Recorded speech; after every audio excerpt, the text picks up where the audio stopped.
Halo guys, kembali lagi bersama Pintu Film. Kali ini kita akan membahas film Amerika Serikat yang berjudul My Secret Billionaire. Dengan alur cerita yang maju terus, film ini akan membawa kita berhayal menjadi pemeran utama dalam film yang banyak harta namun berpura-pura miskin demi mendapatkan cinta yang sebenar-benarnya. Enjoy dan selamat menonton. Film dibuka dengan memperkenalkan tokoh utama kita yang bernama Vero Olivetti. Vero merupakan pengusaha terkenal dan ternama sekaligus seorang miliarder di California. Perusahaannya sedang terlibat persaingan memperebutkan saham dengan pesaing yang juga tidak kalah terkenalnya. Beruntung persaingan kali ini dimenangkan oleh Vero dan rekan-rekan. Dan untuk merayakan kemenangan tersebut, party adalah jawabannya. Namun saat sedang bercengkrama dengan teman-temannya, Vero pun mendapat telepon dari ibunya. Vero diminta pulang ke rumah karena sang ayah sedang mengalami kritis. Welcome to Roma. Please remain. Tepat ketika bertemu, ayahnya mengajukan permintaan terakhir kepada Vero. Sebelum kepergiannya, sang ayah meminta agar Vero meninggalkan California selama 1 bulan. Dengan syarat tidak boleh menggunakan uang dan fasilitas yang dimilikinya. Ayahnya pun tidak memberikan alasan atas keinginannya itu. Yang penting, Vero menurutinya terlebih dahulu.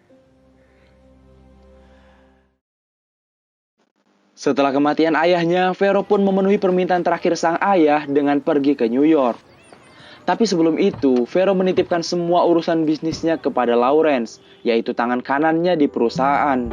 Dan agar lebih totalitas dalam kemiskinannya, Vero pun menukar identitasnya dengan supir pribadinya yang bernama Claude Reno. Sesampainya di New York, Vero yang tidak tahu harus kemana akhirnya datang ke sebuah bar dan langsung memakan kacang yang tersedia secara gratis. Vero sempat mendapat sapaan hangat dari seorang wanita yang nampaknya tertarik padanya. Namun, karena agak gugup dalam penyamarannya, Vero pun dianggap tidak menyenangkan oleh si wanita yang langsung pergi meninggalkan Vero begitu saja. Selepas itu, kembali datang seorang wanita gemuk yang juga tertarik kepada Vero. Karena memang pada dasarnya, si Vero ini good looking man. Maka wajar saja banyak wanita yang ingin mendekatinya. Termasuk wanita gemuk bernama Pita yang langsung menawarkan Vero untuk bermalam di kosannya. Ya lumayan bagi si Vero karena memang ia tidak tahu harus melewati malam di mana. Terdapat seorang wanita lain di kosan Pita yang membuat Vero cukup penasaran. Namun, belum juga 1 menit masuk ke kamar, Vero pun terkejut karena tiba-tiba saja Pita ikut masuk dengan pakaian terbuka dan agak vulgar. Karena ternyata si Pita ini sangat agresif orangnya. Beruntung Vero dapat menghentikan gairah si Pita dengan mengaku sebagai homo. Di tengah malam, Vero kembali terbangun karena Pita yang mengorok begitu keras sehingga Vero memutuskan untuk pindah ke ruang depan. Namun, temannya Pita yang tiba-tiba terbangun menjadi kaget karena melihat orang asing yang sedang menatapnya. Karena hal itu juga, akhirnya Vero diusir oleh si Pita. Sialnya, terdapat 2 preman yang memalak Vero ketika di jalanan. Setelah melepas beberapa pukulan kepada 2 preman itu, Vero pun langsung melarikan diri agar dapat selamat dari kejaran dan pemalakan tersebut. Namun, alih-alih terbebas dari kejaran, Vero malah ditahan oleh polisi akibat laporan warga yang ketakutan melihatnya. Akhirnya, Vero pun harus melewati sisa malam itu di dalam jeruji besi hingga pagi pun datang. Di pagi harinya, ia pun dibebaskan karena 2 preman sudah ditangkap oleh polisi. Pagi itu pun tidak begitu menyenangkan bagi Vero, karena perutnya sudah lapar sedangkan ia tidak punya uang kecuali hanya 50 sen. Tetapi, bagaimanapun tetap ada orang baik yang tersebar di mana-mana. Vero mendapat hotdog gratis dari penjualnya karena kasihan melihat Vero dengan 50 sennya. Tepat setelah mendapat makanan secara cuma-cuma, tanpa sengaja sebuah truk menabrak Vero. Walau hanya tertabrak ringan, tetapi supir truk itu sungguh baik hati dan bertanggung jawab. Dari supir truk ini jugalah akhirnya Vero mendapat pekerjaan di New York, di mana ia bekerja sebagai supir pribadi Mr. Curtis. Di mana saat pertama kali ke rumah Mr. Curtis, terlihat istri dan anaknya Mr. Curtis langsung tertarik kepada Vero. Spend it wisely. Thank you. Suatu hari, setelah menuntaskan tugasnya, Vero yang baru masuk ke kamar pun tiba-tiba dikejutkan dengan keberadaan istri Mr. Curtis yang sudah menunggu kepulangannya si Vero. Sedetik kemudian, datang juga anaknya Mr. Curtis yang bernama Nancy. Ibu tirinya pun terpaksa bersembunyi di bawah ranjang, sedangkan kedatangan Nancy juga bermaksud sama dengan ibu tirinya, yaitu bersenang-senang bersama Vero. Yang tidak lama berselang, juga datang Mr. Curtis ke kamar Vero sehingga Nancy harus bersembunyi juga. Kedatangan Mr. Curtis juga bermaksud sama dengan anak dan istrinya, sehingga bisa kita simpulkan bahwa keluarga Curtis ini memang sangat kacau. Dengan penuh diplomasi, akhirnya Vero yang mengaku mengidap penyakit menular seksual dapat mengusir Mr. Curtis dari kamarnya. Begitupun dengan Nancy dan Nyonya Curtis yang akhirnya bisa diusir, walaupun Nancy membuat ancaman serius kepada Vero karena sudah berani menolak ajakannya untuk bercocok tanam. Keesokan harinya, Vero yang mengantar Mr. Curtis ke kantor tanpa sengaja kembali bertemu dengan wanita di kosan Pita yang lagi-lagi mencuri perhatiannya. 3 hari kemudian, wanita itu mendapati bunga di meja kantornya. Belum tahu siapa yang mengirimnya, tiba-tiba ia mendapat telepon dari Mr. Curtis yang menyuruh mengantarkan tas ke rumahnya karena tertinggal. Dari sinilah semua bermula. Wanita yang merupakan karyawan Mr. Curtis itu pun dengan terpaksa mengantarkan tas itu. Lalu Vero diperintahkan mengantar wanita yang ternyata bernama Diane Mancini itu. Vero akhirnya dimaafkan atas kejadian di kosan Pita berkat bunga yang ia taruh di meja Diane, di mana Vero tetap menggunakan nama samaran dalam perkenalannya dengan Diane, yang kemudian dilanjutkan dengan kencan pertama antara Vero dan Diane. Diane merupakan seorang janda setelah ditinggal mati oleh suaminya yang gugur dalam peperangan di Irak, di mana setelah sekian lama, Diane tidak pernah membuka hatinya kepada siapapun. Namun saat mengobrol dengan Vero, ia merasa nyaman sehingga mau menceritakan semua masa lalunya tanpa rasa takut. Tanpa terasa seharian sudah mereka habiskan hanya untuk berkencan. Dan ketika mengantar Diane pulang, orang tua Diane pun menjadi kepo karena setelah sekian lama akhirnya melihat anaknya jalan dengan seorang pria. Namun mereka juga tidak habis pikir karena selera anaknya sangat kacau.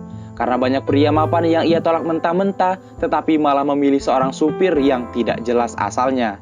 Itulah yang diungkapkan oleh orang tuanya Diane. Setelah itu, kekacauan pun terjadi karena Nancy yang tiba-tiba mengadu kepada bapaknya bahwa Vero mencoba memerkosa dirinya. Ya, tentu saja itu adalah fitnah yang dibuat-buat oleh Nancy sebagai balas dendam atas penolakan dari Vero. Karena hal itu, akhirnya Vero dipecat dari pekerjaannya, yang kemudian Diane juga ikut keluar dari kantor milik Mr. Curtis. Selepas pemecatan, Diane mengajak Vero untuk makan malam di rumahnya. Dan sungguh orang tua Diane semakin tidak terima ketika Vero mengakui bahwa dirinya baru saja dipecat. Yang karena itu juga, Diane memutuskan untuk resign dari kantornya. Respon orang tuanya yang berlebihan bagi Diane membuatnya harus membriefing orang tuanya terlebih dahulu agar dapat menerima Vero karena memang Diane sangat menyukainya. Yang karena mereka berdua sudah tidak punya pekerjaan, maka Diane memiliki ide untuk membangun perusahaan agensinya sendiri, di mana semua modal diambil dari tabungannya, sedangkan Vero akan menjadi rekan sekaligus pemilik perusahaan tersebut. Vero juga mengusulkan untuk merekrut beberapa teman Diane yang masih bekerja untuk Mr. Curtis. Let's celebrate tonight. Singkat cerita, perusahaan yang mereka dirikan berkembang lebih cepat dari apa yang dibayangkan. Namun di tengah pekerjaan yang semakin bagus, dari sisi lain Vero juga terus dihubungi oleh Lawrence yang mengabarkan bahwa perusahaannya di California sedang terancam akan diambil alih oleh pesaing bisnisnya. Dan satu-satunya cara agar perusahaannya tetap aman, Vero harus menghadiri sidang di pengadilan California. Atau dengan arti lain, mau tidak mau Vero harus kembali sebelum 1 bulan penuh menjalani permintaan terakhir ayahnya. Beberapa saat ketika persidangan dimulai, Vero pun akhirnya hadir dalam keadaan sedikit terlambat. Beruntung hakim belum mengetuk palunya sehingga perusahaannya dapat terselamatkan. Setelah itu, Vero langsung kembali ke New York dan menemui Diane seolah tidak dari mana-mana. Tidak lama berselang, terlihat kedatangan Nyonya Curtis yang langsung memeluk Vero di hadapan Diane. Sontak, hal itu pun membuat Diane cemburu dan langsung pergi meninggalkan kantor. Dan selama beberapa hari Diane tidak masuk bekerja. Sedangkan Vero sangat ingin bertemu dengannya untuk mengabarkan bahwa tidak lama lagi Vero akan kembali ke California. Beberapa kali Vero menghubungi telepon rumah Diane, namun ibunya yang mengangkat telepon malah menghalang-halangi Vero untuk berkomunikasi dengan Diane.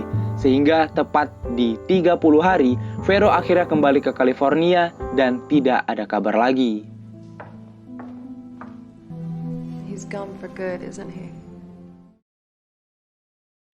Singkat cerita, akhirnya Vero kembali ke New York untuk menjemput Diane. Walaupun sedikit keberatan, Diane pun berhasil meyakinkan kedua orang tuanya lantas pergi ke California bersama Vero.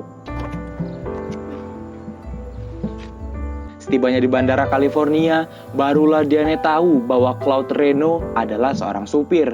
Sedangkan yang selama ini bersama dengannya adalah seorang miliarder yang namanya tersohor di mana-mana, yaitu Vero Olivetti.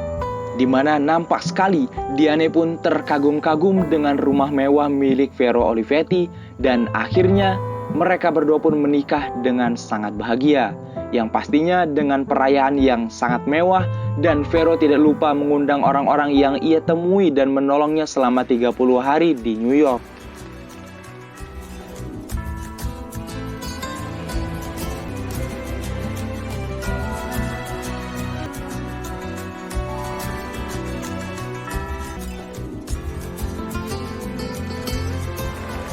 Dan sampailah pada kesimpulan film, cerita pun tamat.